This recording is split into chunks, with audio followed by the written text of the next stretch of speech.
The best rice ever. Whoa. Let's do it.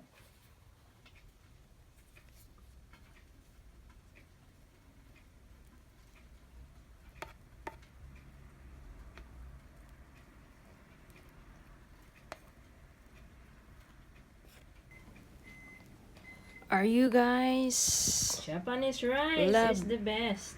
Japanese rice? This is Japanese rice. A rice without a rice cooker.